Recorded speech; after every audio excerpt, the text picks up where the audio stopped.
नमस्कार दोस्तों। तो आज हम स्टडी करने वाले हैं द डोगरी प्रोहिबिशन एक्ट 1961 के अंदर सेक्शन नंबर जो है हमारा 6, जिसके अंदर आज हम स्टडी करेंगे dowry to be for the benefit of the wife और हर हायर्स। यानी आज हम यह बात करेंगे कि जो डोगरी दी जाती है उसका मेन पर्पज क्या होता है। मेन पर्पज तो उसका यह होता है कि जो एक वुमेन है उसकी शादी हो जाती है, एक लड़की की शादी हो जाती है, तो उसको जो सम्मान दिया जाता है वह उसके बेनिफिट के लिए दिया जाता है, ताकि वह अगर किसी नए घर में जाती है तो वह वो सम्मान है यूज कर सके अपने लिए, उसके अपने बेनिफिट के लिए। जो भी चीजें होती है या जो कुछ भी थोड़ा बहुत धन अगर दिया जाता है या फिर कोई अन्य सामान उसे दिया जाता है तो वह इस पर्पज के लिए दिया जाता है। तो अब यहाँ पर आपके माइंड में एक क्वेश्चन आता है कि सेक्शन नंबर जो 3 है और 4 है, 4 हमारा डिमांड करने से रोकता है और 3 है हमारा डोगरी के देने और लेने से रोकता है। तो सेक्शन नंबर 6 क्यों दिया गया है, तो इसके ऊपर क्या वह सेक्शन है जो हमारे 3 और 4 उसका इफेक्ट पड़ता है या नहीं पड़ता है। ठीक है, तो अब आपको इस बात का भी पता होना चाहिए कि उसका इफेक्ट क्या पड़ेगा, और इसके बारे में हम वीडियो के लास्ट में बात करेंगे। तो सबसे पहले हम बात करेंगे कि जो डोगरी है वह वुमेन के बेनिफिट के लिए दी जाती है और उसके हायर के बेनिफिट के लिए दी जाती है। और समय की बात करेंगे कि शादी से पहले अगर बिफोर द मैरिज अगर डोगरी दी गई है तो वह कितने समय के अंदर उस वुमेन को वापस लौटा देनी चाहिए, और अगर शादी के बाद दी गई है और at the time of marriage दी गई है तो वह कितने समय के अंदर वुमेन को लौटा देनी चाहिए। ठीक है, यानी वुमेन को उसकी जो है उसका पोजेशन दे देना चाहिए। इन सब चीजों के बारे में इस वीडियो के अंदर आज हम स्टडी करने वाले हैं। तो आगे बढ़ने से पहले अगर आपने अभी तक आपके अपने चैनल लीगल ज्ञान केंद्र को सब्सक्राइब नहीं किया है तो प्लीज चैनल को सब्सक्राइब कर लीजिए, बेल आइकन को प्रेस कर लीजिए, जिससे आपको आपके अपने चैनल पर आने वाले वीडियो का अपडेट मिल जाए। तो चलिए शुरू करते हैं। अब जो हमारा सेक्शन नंबर 6 है जिसके डेफिनेशन को हम स्टडी करेंगे, जिसके अंदर डिफाइन किया गया है सेक्शन नंबर 6 क्लोज 1 की जो बेरक की लैंग्वेज है वह समझेंगे, और साथ ही हम समझेंगे सरल भाषा के अंदर डोगरी प्रोहिबिशन एक्ट 1961 के सेक्शन नंबर 6 को। तो क्लोज 1 के अंदर क्या दिया गया है, where any dowry is received by any person other than the woman in connection with whose marriage it is given that person shall transfer it to the woman। यानी कि जो वुमेन होती है, ठीक है, तो उसके अलावा अगर किसी अन्य व्यक्ति को जो डोगरी दी गई है, यानी लड़के के माता पिता है, ठीक है, यानी आती तो उसके साथ ही है, मिलती तो उसकी है, क्योंकि यूज तो उसी को करना होता है। जब भी किसी लड़की की शादी होती है तो सम्मान किसको दिया जाता है, लड़की को दिया जाता है, और वह अगले घर में जाकर अपने पर्पज के लिए ही उसे यूज करती है। कोई थोड़ा बहुत आप लगा लीजिए सामान हो गया, जैसे कोई भी फर्नीचर का सामान हो गया, तो वह खुद ही यूज करती है। और जो प्रॉपर्टी है उसे भी वह खुद यूज करती है। कैश हो गया सम काइंड, या फिर ज्वेलरी हो गई, तो वह उसी के होते हैं और वही यूज करती है। लेकिन सम ऑफ केसेस के अंदर क्या होता है, जो प्रॉपर्टी है वह उसकी सास अपना कब्जा जमाकर उसको बैठ जाती है, यानी जो उसकी ज्वेलरी हो गई या फिर कोई कैश हो गया उसके ऊपर कुंडली मारकर एक सास है वह बैठ जाती है। तो उन चीज के लिए यह सेक्शन नंबर जो हमारा 6 है वह बनाया गया है कि कितने समय के अंदर अगर आप जो वुमन है जो आपके घर में लड़की शादी कर कर आई है आपके लड़के के साथ, उसकी प्रॉपर्टी अगर उसे नहीं देते हो तो आपके ऊपर लीगल एक्शन लिया जाएगा, और आपको कितनी पनिशमेंट होगी और कितने समय के अंदर आपको वह सामान उस वुमेन को, यानी आपकी जो पुत्र वधू है उसको आपको लौटा देना चाहिए। उसके लिए सेक्शन नंबर जो हमारा 6 है इसके अंदर डिफाइन किया गया है। तो सेक्शन नंबर 6 क्लोज 1 सब क्लोज ए के अंदर बोला गया है, if the Dogri was received before marriage. सबसे पहला जो हमारा सेक्शन नंबर 6 है, 6 का क्लोज 1 सब क्लोज ए, यहां पर बोला गया है अगर आपने जो दहेज है वह रिसीव किया है, या जो महिला के बेनिफिट के लिए जो डोगरी दी गई है वह कब रिसीव कर ली है, बिफोर मैरिज, शादी से पहले अगर आपने रिसीव कर ली है तो within 3 months after the date of marriage, यानी विद इन 3 मंथ्स है, यहाँ पर यह नहीं है कि 3 महीने के बाद, with in 3 months, with in 3 months यानी 3 महीने के अंदर अंदर शादी के बाद तो उस महिला को, यानी आपकी पुत्र वधू को, ठीक है, वह सामान क्या कर देना है, ट्रांसफर कर देना है। ठीक है, तो वह सामान उसको संभला देना है कि यह लीजिए बेटा आपका सामान है, आप यह लेके आए थे, आप अपनी ज्वेलरी है, यह कहीं भी अगर शादी में जाते हैं या फंक्शन में जाते हैं तो वहां पहन कर जाइए। ऐसा नहीं है कि आप उसके ऊपर कुंडली जमा कर बैठ जाए और उसे अपनी तिजोरी में रख लें। ठीक है, तो वहां पर अगर कोई सास ज्यादा क्रुएलिटी करती है और सामान अपने पास कब्जे में रखकर बैठ जाती है तो उसको याद दिलवाना पड़ेगा कि सेक्शन नंबर जो 6 है उसके अंदर माताजी बताया गया है क्लियरली कि आप 3 महीने के अंदर अंदर अपनी जो पुत्र वधू है उसको वह सामान दीजिए। ठीक है, तो वहां पर लिखा गया है। अब बात आती है हमारा जो सेक्शन नंबर 6 क्लोज 1 का सब क्लोज 2 है, सब क्लोज बी।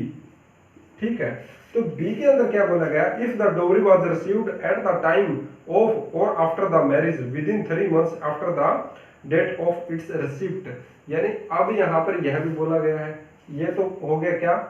अगर शादी से पहले लिया था तो शादी के 3 महीने बाद। ठीक है, यानी अगर शादी से पहले 1 महीने पहले, 1 मंथ पहले अगर लड़की वाले सामान देकर चले गए हैं और शादी होती है 1 मंथ बाद, आफ्टर 1 मंथ। ठीक है, तो आफ्टर 1 मंथ जिस दिन शादी होगी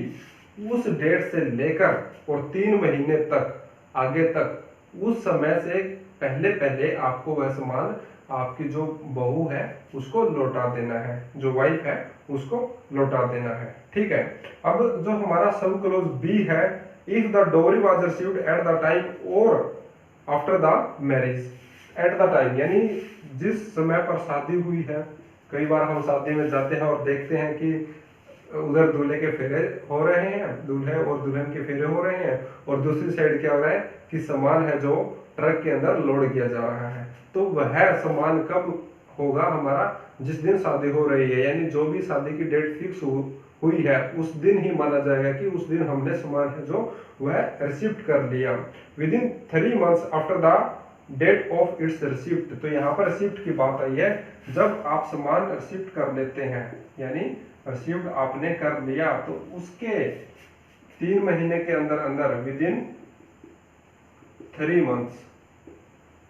वह सामान क्या कर देना है, आपको लौटा देना है। किसे लौटा देना है, वुमेन को लौटा देना है जो सामान लेकर आई है, जिस लड़की की शादी आपके लड़के के साथ हुई है। ठीक है, तो अब आता है हमारा sub clause C, if the dowry was received when the woman was a minor. अब यहाँ पर डोवरी रिसीव की बात हो रही है जब एक वुमेन माइनर हो, यानी जिसकी उम्र है वह 18 साल से कम हो और उसकी शादी की जाए। ठीक है, तो वहां पर उसको जो सामान दिया जाता है वह कब उसे लौटाया जाएगा। अब माइनर की बात आ गई। अब सबसे पहले हमें देखना यह है कि अगर कोई भी व्यक्ति अपनी लड़की की जो 18 साल से कम है उसकी शादी करता है तो वह इलीगल है इंडिया के अंदर, क्योंकि एज ऑफ मेजोरिटी है जो वुमेन की है वह 18 ईयर्स कर दी गई है। अगर ऐसा कोई करता है तो उसके अगेंस्ट में हम लीगल एक्शन ले सकते हैं। ठीक है, लेकिन सम ऑफ केसेस में क्या होता है कि अगर लड़की जो है वह माइनर है, उसका जो क्या कर दिया, एंगेजमेंट उसकी कर दी है, लेकिन शादी की डेट क्या कर देते हैं, ऐसे फिक्स कर देते हैं कि जब वह 18 प्लस हो जाएगी तब हम उसकी मैरिज कर देंगे। ठीक है, तो वहां पर डोरी मान लीजिए पहले दे दी जाती है, शादी से पहले। ठीक है, सब क्लोज हमारा सी है। तो वहां पर जो डोरी पहले दी गई है शादी से, वह कब एक माइनर को लौटाई जाएगी। क्या वह शादी से पहले जो डोरी दी गई है, पहली बात तो वह शादी के बाद ही लौटाई जाएगी, लेकिन यहाँ पर माइनर की बात की गई है तो माइनर को तब लौटाई जाएगी जब वह मेजर हो जाती है। और 2 चीजें पहले हमारी आ ही चुकी है, जो रिसिप्ट है। ठीक है, यानी जब हम उसे क्या कर लेते हैं, रिसीव कर लेते हैं, जो डोरी है उसको उसके 3 महीने के अंदर अंदर उसे हमें लौटाना होता है शादी की डेट के। ठीक है, और हम माइनर की अगर बात करते हैं तो जब वह 18 साल की हो जाती है, she was attain the age of majority. ठीक है, तो मेजोरिटी जब वह अटेन कर लेती है तब हमें उसे लौटा देना पड़ता है। And pending such transfer cell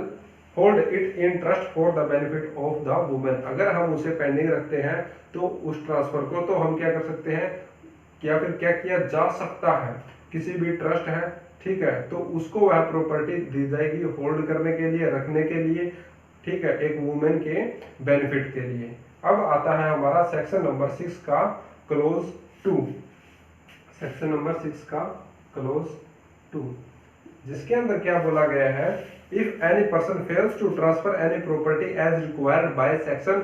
1 within the time limit specified therefor. अब सेक्शन नंबर जो हमारा 6 का क्लोज 2 है वह क्या करता है, यहाँ पर बोलता है कि अगर आपने जो सेक्शन नंबर 6 का क्लोज 1 सब क्लोज ए है उसके अनुसार प्रॉपर्टी को ट्रांसफर नहीं किया तब क्या होगा, और as required by sub section 3, और जो हमारा सब सेक्शन 3 है, ठीक है, उसको हम स्टडी करेंगे आगे। लास्ट के अंदर दिया गया है, he shall be punishable with imprisonment for a term which shall not be less than 6 months. तो क्या होगा, यहाँ पर पनिशमेंट की बात की गई है 6 मंथ्स, कितनी, 6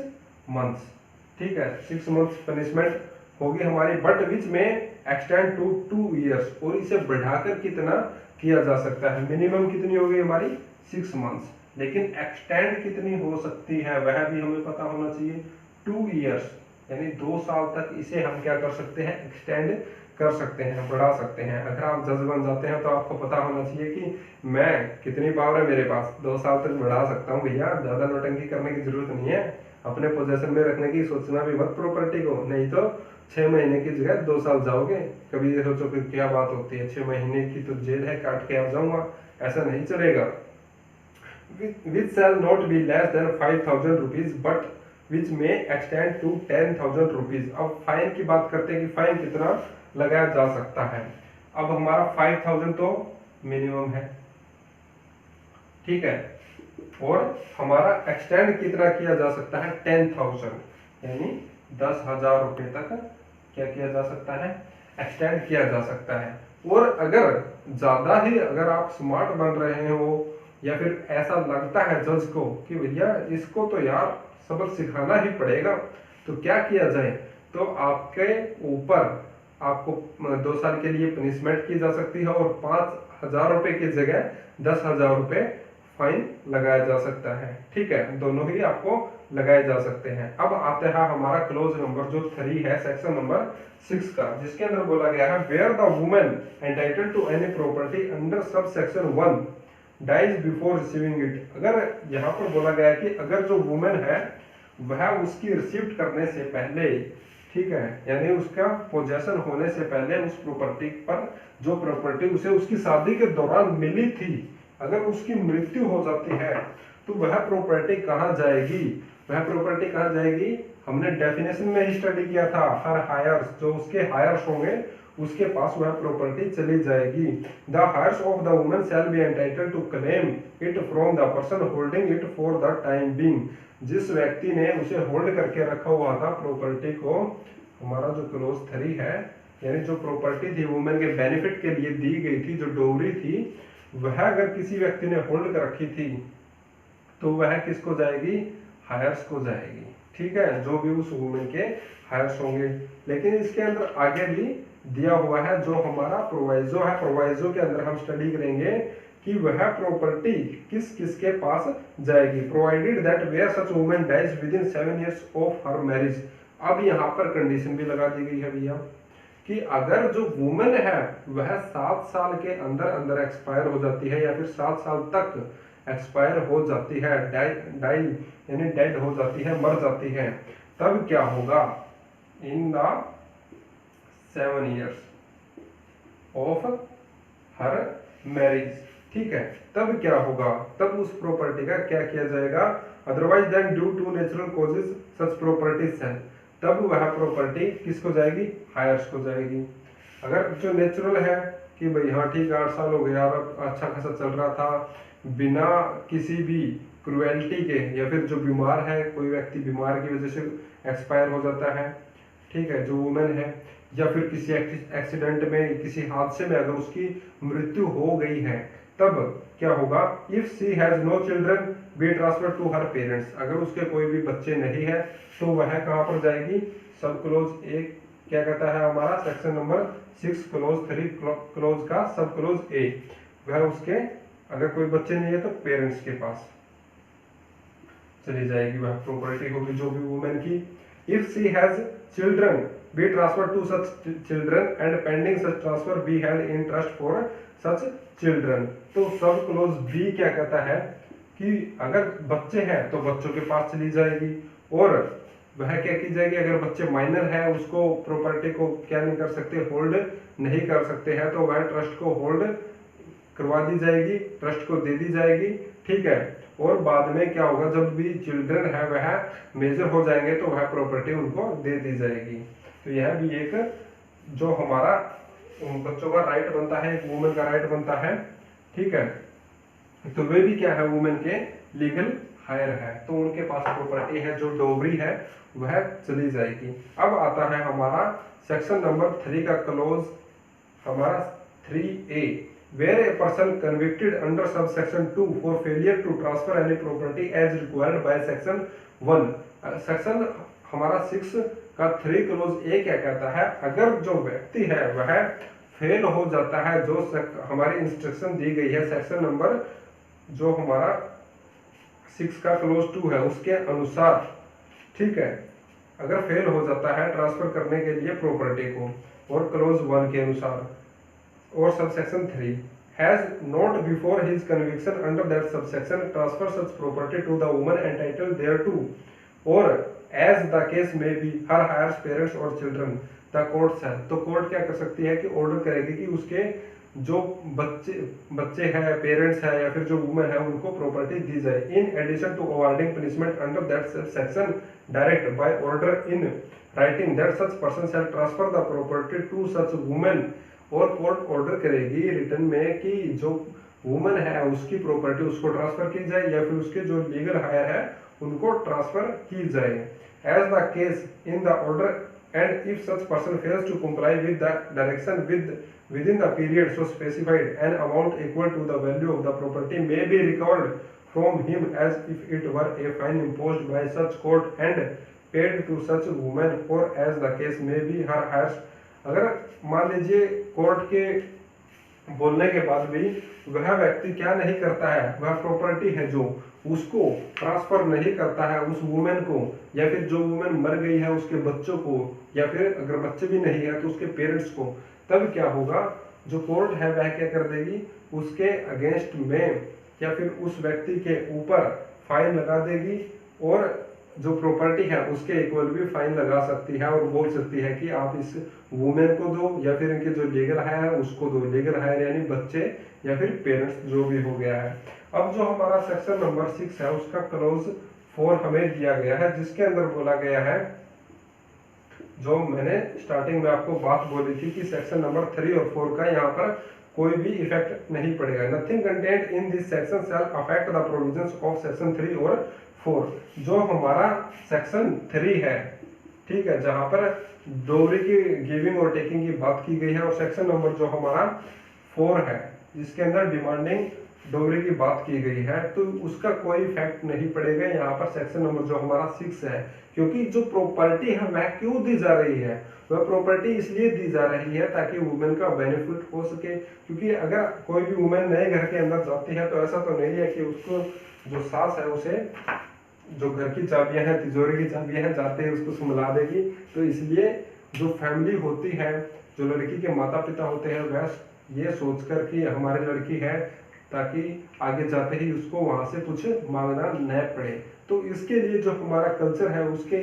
अकॉर्डिंग ही जो क्या है, डोरी दहेज दिया जाता है, और थोड़ा बहुत कन्यादान जिसे हम बोलते हैं, कैश है जो लड़की का वो दिया जाता है, जिससे वह धीरे धीरे अपना जो तालमेल है वह बढ़ता जाए, और अगर तालमेल जब ठीक हो जाता है तो सब मिलजुल कर रहने लग जाए। ठीक है, तो यह था हमारा जो राइट था एक वुमेन का,